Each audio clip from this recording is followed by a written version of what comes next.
और इतना सारा लाइट मुझ पर जलाने का कोई सेंस नहीं है, क्योंकि मैं सिर्फ सुनने की चीज़ हूँ, देखने की बिल्कुल नहीं।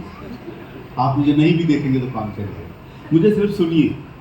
और जिसने मुझे देखना था उसने मुझे 10 साल पहले देख लिया, और ऐसा देखा है कि मैं किसी और के देखने के लायक बचा नहीं। तो ले देकर फिर मेरी बातें ही बची हैं जो इंटरेस्टिंग है, ऐसा लोग कहते हैं। सुनकर अच्छा लगेगा तो आप भी तालियां बजाइएगा। देख रहा हूँ मैं कार्यक्रम में, मुझे बच्चे बहुत दिखाई दे रहे हैं, फ्रंट पे भी हैं, यहाँ भी हैं, कुछ छोटे छोटे प्यारे प्यारे सुंदर सुंदर, कुछ ज़्यादा ही छोटे एकदम क्यूट बच्चे हैं। ये जो हर उम्र, हर एज, हर ग्रुप साइज के यहाँ पर बच्चे मौजूद हैं, इससे पता चल रहा है कि हम लोगों ने चीन को कैसे पीछे छोड़ दिया। बहुत मेहनती लोग हैं यहाँ, क्या बात। तो ये जो बच्चे हैं, आज के बच्चे, ये जो नई पीढ़ी के बच्चे, भाई ये वैसे बच्चे तो बिल्कुल नहीं है जैसे हम थे। जब हम छोटे थे तो हम कैसे थे, और ये बच्चे कैसे। जब हम छोटे थे तो हमें तो 100 तक की गिनती मार मार के सिखाई जाती थी, 100 तक गिनो, हम 89 पे अटक जाते थे, फिर समझ में नहीं आता था आगे 80 बोलना है 90।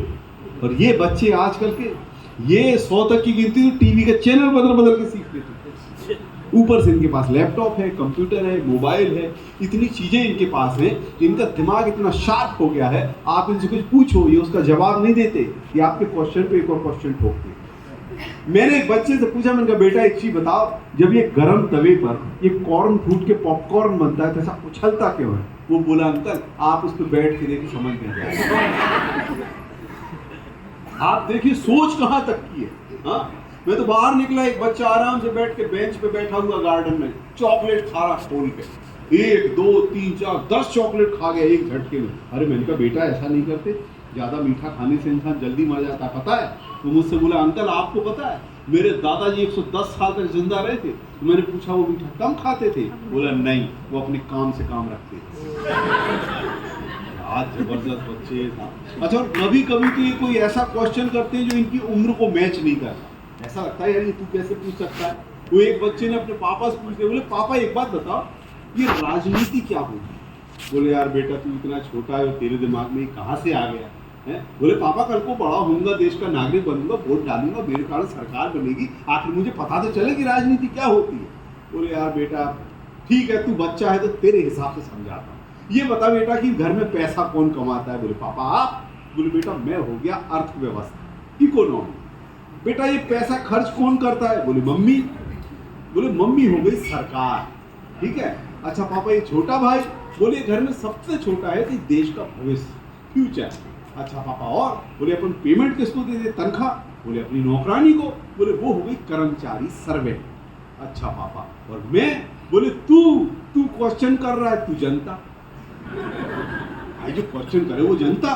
बोले पापा और बताओ। अरे बोले क्या पूरी राजनीति एक ही दिन में समझ लेगा, चल भाग यहाँ से, बाकी की बात में बताऊंगा। अब ये बाप बेटे के बीच में जो संवाद हुआ है, इनके संवाद के माध्यम से एक राजनीतिक व्यंग आपको मैं सुना रहा हूँ। अब ये बच्चा भाग गया, रात के समय पूरा परिवार सोया पड़ा, इस लड़के को प्यास लगी तो ये पानी पीने के लिए अपने कमरे से निकल के एक एक कमरा पार करके किचन की तरफ जा रहा है। रास्ते में इसने देखा कि पापा के कमरे से पापा की और नौकरानी कुछ खुसर खुसर की आवाज आ रही है। तो आगे बढ़ा, देखा मम्मी एक कमरे में गहरी नींद में सोई पड़ी है। आगे बढ़ा, देखा छोटा भाई भी अंधेरे कमरे में पड़ा हुआ है। ये आया किचन में, एक गिलास पानी पिया, इधर उधर भटका, आके चुपचाप सो गया। सुबह उठ के बोला पापा मुझे पूरी राजनीति समझ में आ गई। बोले यार कल तो आधी बताई थी, रात भर में तुझे पूरी कैसे समझ में आई। बोले पापा रात को पता चला कि राजनीति क्या होती है। बोले बेटा क्या पता चला तुझे। बोले पापा मैंने देखा अर्थव्यवस्था कर्मचारी का शोषण कर रही, अर्थव्यवस्था कर्मचारी का शोषण कर रही है, सरकार सोई, देश का भविष्य अंधकार में पड़ा, वो जनता बेचारी मारी मारी फिर रही।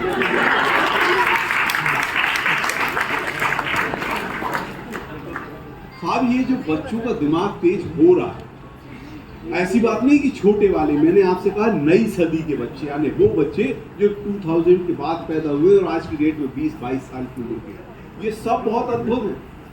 और जब इनसे बात करो तो पता चलता है ये किसी और ही दुनिया में घूम रहे हैं। वो एक लड़का यहाँ काम करता है 18-19 साल का, मेरे साथ बाहर निकला, बाहर आपने देखा जंगल, पेड़ लगे हुए, एक पेड़ पे एक पक्षी बैठा था, मुझसे पूछने लगा होता भैया ये कौन सा पक्षी है। मैंने उसको ध्यान से देखा, मैंने कहा अरे ये तो किंगफिशर है। मुझसे पूछता है ये माइल्ड है या स्ट्रॉन्ग।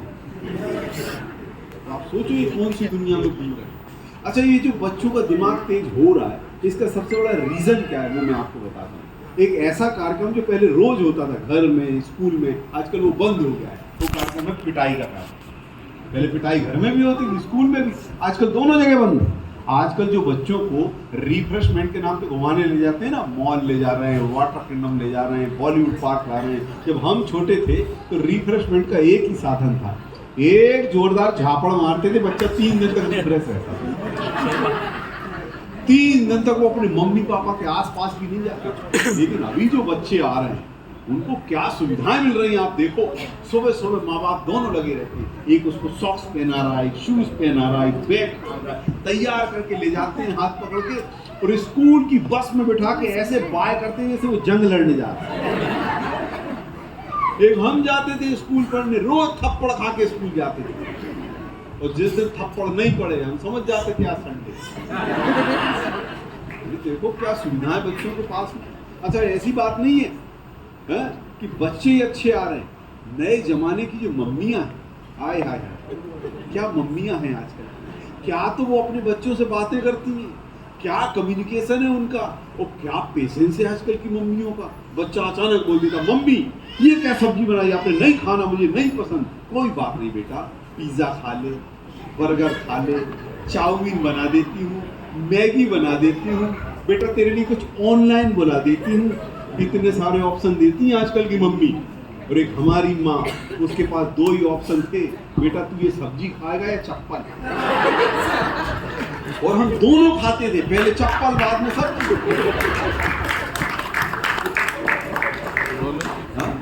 आप देखो कि क्या सुविधाएं मिल रही बच्चों को आजकल। साल में 1 दिन आते हैं अपने पापा पर, पापा हैप्पी फादर्स डे। बताओ, यहाँ हमारे पिताजी को भी फादर्स डे की जरूरत ही नहीं पड़ी। उनका तो जिस दिन मूड बन जाता था वो हाथ में एक जूता उठाते थे और बता देते थे मैं तेरा बाप।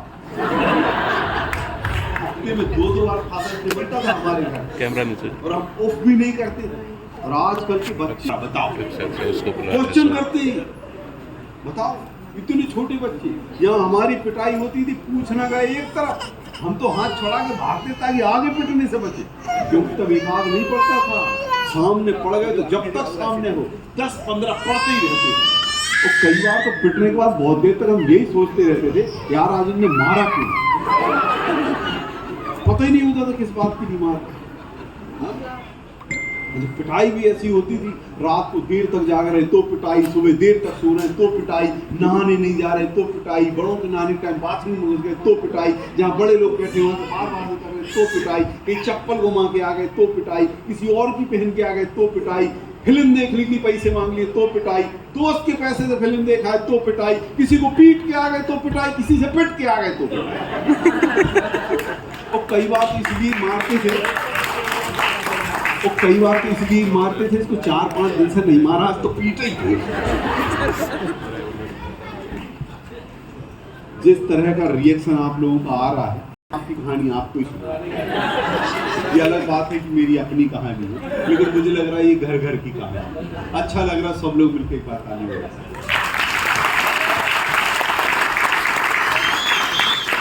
अच्छा, मैं आपको एक ऐसे, मेरा मन कर रहा है आपसे 2 मिनट बात करने का। वैसे तो मेरा समय समाप्त हो गया है, मैं जाऊंगा। आपने एक चीज देखा होगा, ये जो जब आदमी खुश होता है ना, हम इंसान खुश होते हैं, मन में कोई खुशी होती, तो इसको इजहार करने का जो तरीका है, मुस्कुराने का, हंसने का, खिलखिलाने का, ये सिर्फ हम इंसानों के पास है। आपने दुनिया में किसी और जानवर को कभी हंसते हुए नहीं देखा, ये सिर्फ हमारे पास। आपने कभी किसी गधे को मुस्कुराते हुए देखा है? नहीं। लेकिन अगर कभी कोई हंसी की बात पर कोई गधा आपको मुस्कुराता हुआ दिखाई दे, तो समझ लेना वो इंसान होने की तैयारी है। और कहीं पर बहुत सारे लोग बैठे हो, हंसने की बात हो रही हो, सब लोग ठहाका मार रहे हो, और कोई एक आदमी नीचे सर झुका के बैठा हो, तो समझ लेना वो। तो अपने इंसान होने का परिचय दीजिए। भगवान ने इंसान बनाया, ठहाके लगाइए, हंसिए, मुस्कुराइए।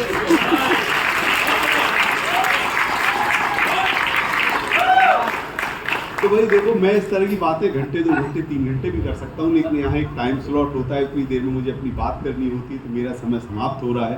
आइए सर, आप बहुत सही समय से आ गए हैं। कुर्सी खाली है, बैठिए। आप बहुत सही समय से आए, मैं थोड़ा जल्दी शुरू हो गया। तो भाई देखो, मैं जब आपको बताना चाहता हूँ, जाते जाते अपनी एक बात आपसे कहना चाहता हूँ। मैं सोच रहा था कॉलेज में जब फाइनल में था कि अब क्या करूँगा ज़िंदगी में, तब एक बहुत बड़े दार्शनिक संत की मैंने 2 लाइन सुनी। उन्होंने कहा, जब आप हंसते हैं तो आप ईश्वर की प्रार्थना करते हैं, और जब आप दूसरों को हंसाते हैं तो ईश्वर आपके लिए प्रार्थना करता है। और तब मैंने तय किया कि मैं ज़िंदगी में एक ही काम करूँगा, मैं लोगों को हंसाऊँगा। हंसते हुए लोग खूबसूरत दिखाई देते हैं, और मैं अपने काम से लोगों को खूबसूरत बनाता हूँ। बहुत बहुत धन्यवाद। नमस्कार। एक बार जोरदार तालियां होनी चाहिए उदय जी के लिए। तो चलिए चलते हैं हमारे अगले परफॉर्मेंस की ओर। आप सभी अपने दिल की धड़कनें थाम के बैठिए, क्योंकि अभी